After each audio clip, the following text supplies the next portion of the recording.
Hello everyone. तो कैसे हैं आप लोग? उम्मीद करता हूँ आप लोग बिल्कुल ठीक होंगे। दोस्तों, जब राजा महाराजाओं का समय था तब उनके लिए मूर्तियां बनाई जाती थी, शिलालेख लिखे जाते थे उनके किए हुए कामों को बताने के लिए, उनका गुणगान करने के लिए। लेकिन दोस्तों, आज वो समय बीत चुका है। मूर्तियां आज भी बनाई जाती है, स्टैचूज आज भी बनते हैं, लेकिन राजा महाराजाओं के नहीं, बल्कि उनके लिए जिन्होंने हमारे देश को बनाने के लिए, हमारे देश को बेहतर बनाने के लिए अपना सब कुछ बलिदान कर दिया। दोस्तों, हमारे देश के लौह पुरुष कहे जाने वाले सरदार वल्लभ भाई पटेल, जिन्होंने 500 से भी ज्यादा प्रिंसली स्टेट को जोड़कर भारत देश का निर्माण किया था, उनका एक स्टैचू गुजरात में बनाया गया है, जो कि इस दुनिया का सबसे ऊंचा स्टैचू है, जिसकी ऊंचाई है 182 मीटर। दोस्तों, हैरान करने वाली बात यह है कि जितने भी ऊंचे स्टैचू इस दुनिया में बनाए गए हैं, उनका बेस चौड़ा था और जैसे जैसे उनकी हाइट बढ़ती थी वैसे वैसे चौड़ाई कम होती जाती थी, जिससे कि उस स्टैचू को स्टेबल रखने में मदद मिलती थी।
इसे सरदार वल्लभ भाई पटेल की 143rd बर्थ एनिवर्सरी यानी कि 31 अक्टूबर 2018 तक पूरा करना था और ग्लोबल टेंडर के जरिए भारत की कंपनी L&T को इसका काम सौंपा गया।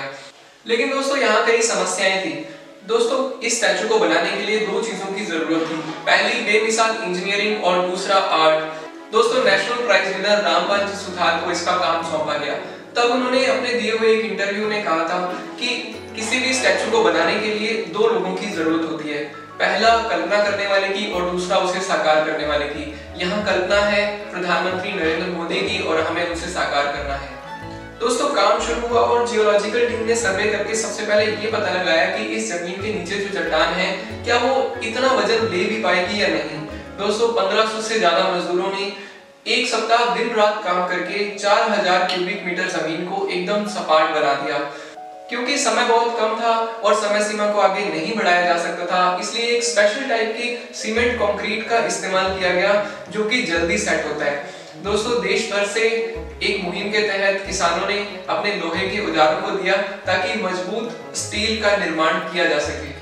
दोस्तों, रामपाल जी सुथार, जो कि एक पद्म विभूषण विजेता मूर्तिकार हैं, उन्हें लगभग 1 साल का समय लगा सरदार पटेल के स्टैचू के 3 मॉडल बनाने में। दोस्तों, पहला मॉडल था 3 फुट का, जो कि सबसे छोटा था, और सबसे आखिरी मॉडल जो कि 30 फुट का था, वो सबसे बड़ा था। दोस्तों, लेकिन समस्या वहां आई जब इन्होंने जो मॉडल चुना था, जिसे देखकर इंजीनियर्स के भी होश उड़ गए। दोस्तों, जितने भी स्टैचू इस दुनिया में बनाए गए हैं, उनमें एक बात खास थी कि उनकी जो पोशाक थी वो आधार को चौड़ा बनाए रखने में मदद करती थी। लेकिन रामपाल जी सुथार ने जिस डिजाइन को चुना था, उसमें सरदार पटेल का एक पैर थोड़ा आगे की तरफ था और पटेल अपनी धोती को थोड़ा ऊपर की तरफ पहनते थे। तो दोस्तों, इन दोनों पैरों के बीच में 12 फीट का गैप था, जिसे पोशाक से कवर नहीं किया जा सकता। दोस्तों, इस समस्या का हल भी इंजीनियर्स ने ढूंढ निकाला। इसी बीच गुजरात के गांधीनगर में सरदार पटेल की 30 फीट ऊंची प्रतिमा को लगाया गया और इस पर लोगों की राय जानी गई। दोस्तों बारीक से बारीक चीज का भी ध्यान रखा गया कि कपड़े कैसे होने चाहिए, शाल कैसे ओढ़ना चाहिए, इस पर लोगों की राय ली गई ताकि मूर्ति को अंतिम रूप दिया जा सके। दोस्तों कांसा यानी कि ब्रॉन्ज बनता है टिन और जिंक से, लेकिन इसकी ढलाई बहुत ही मुश्किल होती है। हमारे देश में 1100 से ज्यादा ढलाई खाने हैं, लेकिन जिस पैमाने पर, जिस वॉल्यूम पर और जिस टाइम फ्रेम में ये काम होना था, उतनी बड़े पैमाने पर भारत में इसकी ढलाई किया जाना लगभग इम्पॉसिबल है। इसके लिए चाइनीज कंपनी की मदद ली गई और रामवाल जी सुधार खुद वहां मौजूद रहे, क्योंकि इन्हें डर था कि कंपनी के लोग कहीं अपनी तरफ से इसमें कोई चेंज ना कर दे। दोस्तों समय बचा था सिर्फ 10 महीने और काम तेजी से आगे बढ़ रहा था।